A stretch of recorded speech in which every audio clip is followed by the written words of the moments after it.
their needs, and they will go back and fight and come and send some other people to help us too.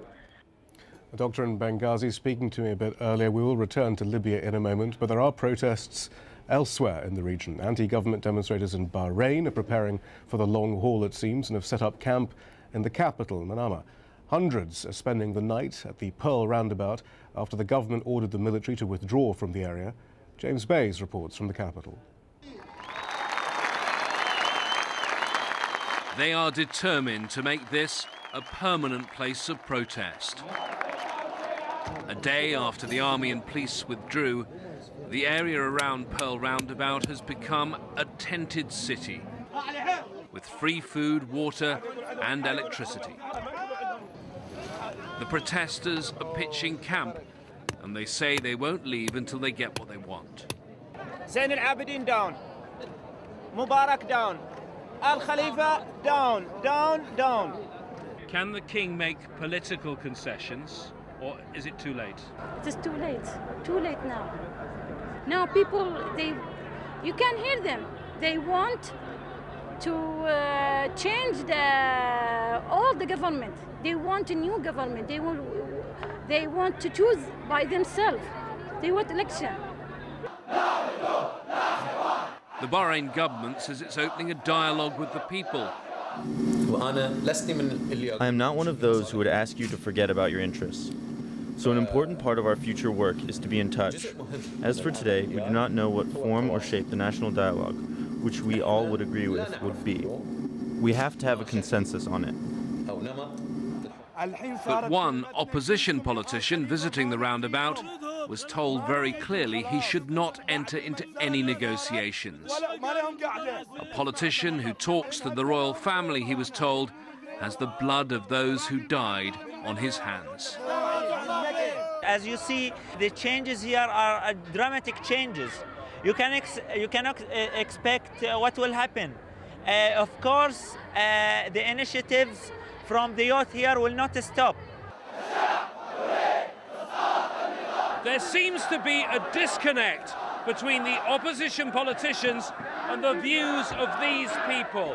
They say they don't want this government at all, and many say they want the king to leave the country. James Bays, AlJazeera, Bahrain. The US Secretary of State Hillary Clinton condemned the violence in Bahrain in an interview with a US television channel on Sunday. We've been very clear from the beginning that we do not want to see any violence. We deplore it. We think it is absolutely unacceptable. We very much want to see the human rights of the people protected, including right to assemble, right to express themselves, and we want to see reform. And so Bahrain had started on some reform, and we want to see them get back to that as quickly as possible. Washington has been particularly vocal in its criticism of Iran, though, condemning the latest clampdown on opposition protests there. Thousands of Iranian security personnel were reportedly patrolling the streets to quell any new rallies on Sunday. This video posted on YouTube is said to show demonstrators gathering in the capital on Sunday. The crowds are seen chanting "Death to the dictator." We cannot independently verify the video. Opposition websites also report one person was killed in clashes with security forces. Hundreds of Yemenis have continued demonstrations in the capital against that country's president. In the 11th consecutive day of protests in Sana'a, the anti-government demonstrators faced government supporters. Security forces formed human barriers to prevent the camps from clashing, but there were reports of scuffles. The rally came as President Ali Abdullah Saleh offered to hold a dialogue between the ruling party and the opposition. Al Jazeera's Hashim Al-Bara is in Sana'a. He has this report. President Saleh had two messages to the pro-democracy protesters. One, he's ready to talk to them. Two, there's no way he can allow them to bring about change by taking to the streets. Let's listen to what he had to say. If the demands of the protesters are legitimate, we are ready to listen to their demands. We have to assume our responsibilities and courageously seek dialogue. It is the best way. Not destruction or blocking the roads or killing people or targeting public and private properties. Here in the capital, Sana'a, thousands of students decided to start a sitting outside the campus of the university to enforce change. In the city of Taiz, which has become the epicenter of the pro-democracy movement, thousands are converging on the main streets to build up more momentum for their demands for President Saleh to go. In the city of Aden, a senior member of the secessionist movement has been arrested. Pro-independence calls are considered a red line here in the capital, Sana'a. The government has been saying over the last few days that calls for independence in the south won't be tolerated. Hashem Al-Bara. The people of Morocco have added their voice to the call for reforms.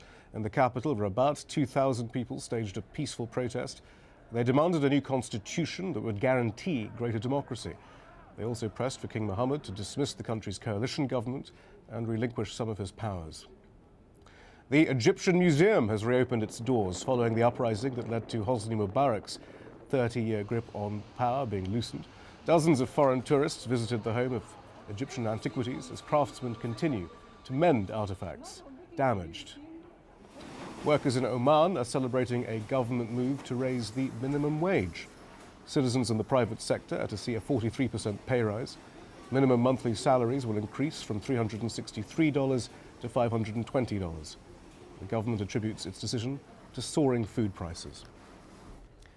Opposition leaders in Uganda are rejecting the results of a national election that handed long-term President Yoweri Museveni a new 5-year term. The results say Museveni won 68% of the vote. His main rival received 26%. AlJazeera's Mohammed Adaw is in the capital, Kampala. He has more. President Museveni has given himself another 5 years at the helm of Uganda's leadership. That will take his rule of this country to 30 good years. His supporters are happy, but not the opposition. The opposition are claiming that the vote was rigged.